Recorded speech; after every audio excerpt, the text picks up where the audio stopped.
Well, according to the World Bank President David Malpass, it is time to move urgently towards opportunities and solutions that achieve sustainable and broad-based economic growth without harming climate, degrading the environment, or leaving hundreds of millions of families in poverty. He named this approach to these interlinked crises GRID, meaning green, resilient, inclusive development. Thank you for joining us on the show, Professor Chukwumerije Okereke. Good morning. Thank you for joining us. Good morning. Thank you for having me. So we have seen the green recovery and green transition being big topics at the ongoing IMF World Bank spring meetings. Could you break these terms down for us? What do they mean? Are they the same? Well, they are not the same, but they are linked. Green transition refers to the efforts that are being made across the globe to move global economies away from depending so much on fossil fuel or on what we call the extractive model of economic growth, and to channel economic growth towards the path that is greener and more climate resilient. In other words, economic growth paths that involve the use of less carbon and less greenhouse gas emissions. This is what green transition is all about.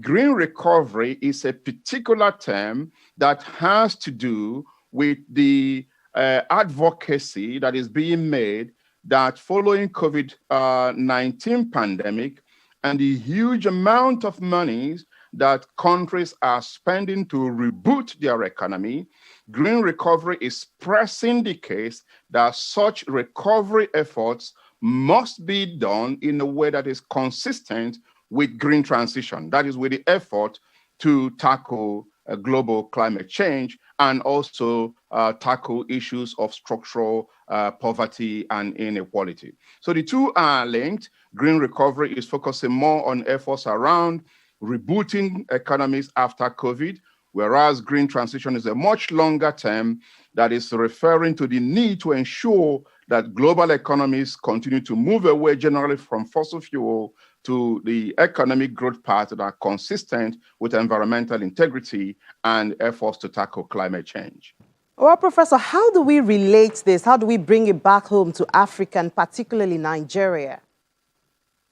That's a very good question. Now, Africa particularly has been achieving the growth which we are all happy about.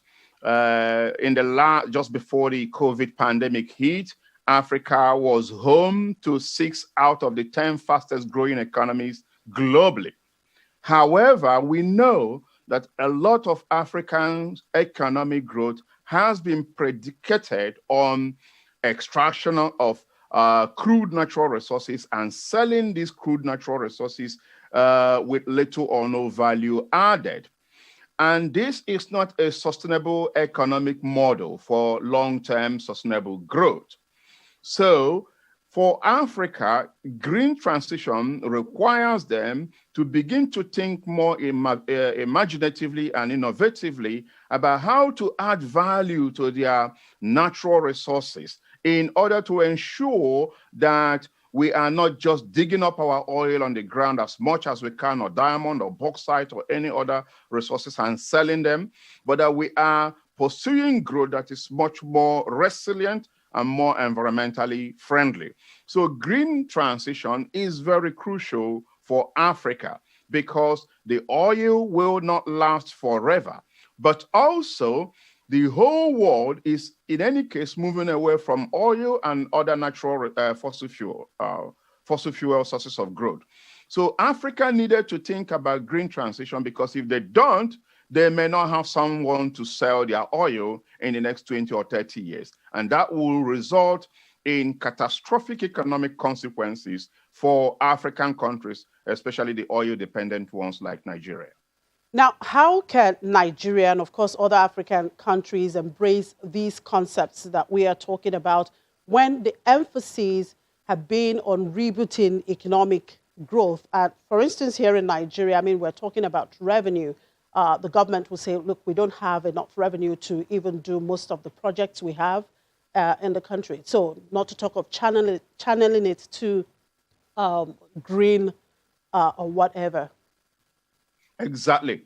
This is a crucial question because money is limited. There is limited resources, and yet some people are saying, then we have to do green growth, people like us. But our response to your question will be that it is not to say that you have to pursue green growth at the expense of economic recovery. Green recovery actually is asking you to find innovative ways that you can boost your economic growth while at the same time attending to climate change imperative or the imperative to tackle climate change. And the good news is that many African countries, Nigeria inclusive, have many opportunities to do exactly that. For example, by focusing on climate smart agriculture or green energy or mass transportation like BTR and rail lines, we actually have the opportunity to reboot our economy, but do so in a way that also allows us to tackle the problem of climate change. Remember that what COVID has done is to actually exacerbate, to worsen the impact of climate change on our economies. And if we don't tackle these two problems together, we will not be able to succeed. So it is important to look for win-win solutions where we can reboot our economies, but do so in a way that allows us to tackle the problem of climate change. So it's not one or the other. It has to be both. And finding solutions that allow us to speak to those problems or tackle those problems is the cleverest thing that Nigerian government can do now. And that also applies to other African countries.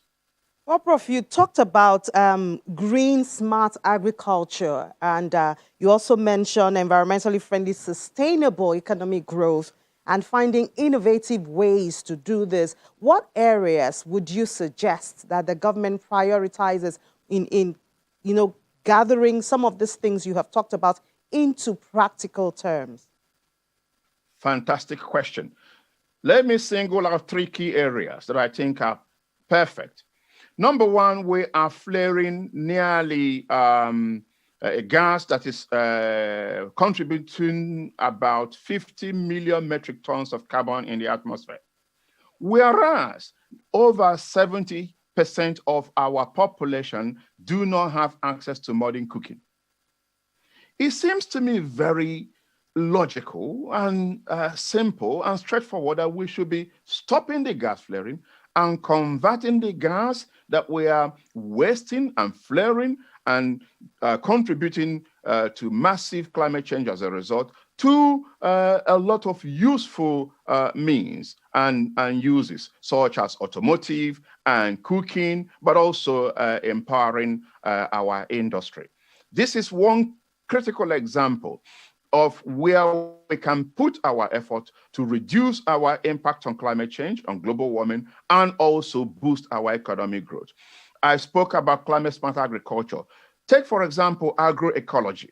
We can teach our people how to use agroecological means to raise their crop production and do so in a way that consumes less inorganic fertilizers and leads to more pollution and the deterioration of our water bodies while also boosting economic growth. We can put more effort on generating energy through the wind and the sun, which God has blessed us abundantly with. I'm actually happy that the Nigerian Automotive Design Development and Council, I think yesterday, inaugurated the first ever electric vehicle charging port in Sokoto. And we know also there are a couple of universities in Nigeria that are now running almost completely on solar power. These are examples of where Nigeria needs to be putting a lot of its energy and effort in order to ensure that economic growth is being achieved, but in a way that do not exacerbate our vulnerability to climate change. And by the way, if Nigeria and other African countries were to be very serious in finding the best brains that will help them to make progress in this area. The opportunity will open for Nigeria and other African countries to go to IMF, World Bank, and other international bodies and press cases for debt relief or debt forgiveness or special drawing rights that will allow us to be able to fund this sort of green recovery activities. Because, by the way, we have contributed the least to climate change and we are bearing the greatest impact of it. So there are justice and fairness arguments that we can make. But we need to be able to demonstrate this to these people that we have the transparent system, the political will, the best brains, and the political commitment to deliver on what we're asking for. All right, Professor, a quick one before we'll let you go. Talking about funding here now, the World Bank and the IMF are exploring ways to link debt relief to climate change spending. What do you make of this, and what would such move mean for Nigeria, particularly as it battles with revenue challenges? Well, I welcome that with excitement. These are some of the arguments that some of us have been pushing for the past 10 years, that you cannot put our house on fire and expect us to go and find the money with which we wanted to use to buy blankets to be tackling climate change, for example. Because the bulk of the climate change that we are suffering from now has come from the emissions that are attributed to developed countries. However, when we have presented this argument before them, World Bank, IMF, etc., their argument has been, show us evidence that you will spend the money in a transparent way. They want a rebalancing of the power between the borrower and the creditor. They want to be, because some of the ways in which we have borrowed money in a concessionalized way has made it very difficult for us to restructure in a transparent way. And so the onus now, more or less, is on developing countries like Nigeria to ensure that they are open about this. They are very clear about where they're going to spend this money and organize the best minds to be able to hold this negotiation, but also to follow through in the implementation. We had an example before when the likes of Ngozi Okonjo-Iweala was working in Nigeria. She used her astute negotiating power, her understanding of the way that the system works globally, to negotiate significant debt restructuring and relief, but also prove to them that she will manage the spending of that money in a way that will better the lives of Nigerians. And that's what we need to do now. Assemble the best brains, hold this negotiation, and give those people the opportunity, the wherewithal, the liberty, the support to be able to ensure that the spending is done in a way that will impress our creditors. Well, green growth is the global talk right now, so we'll continue to talk about that. Thank you very much, Professor, for your time. Thank you for sharing your time with us, and do have a great weekend. Thank you for having me, Chief.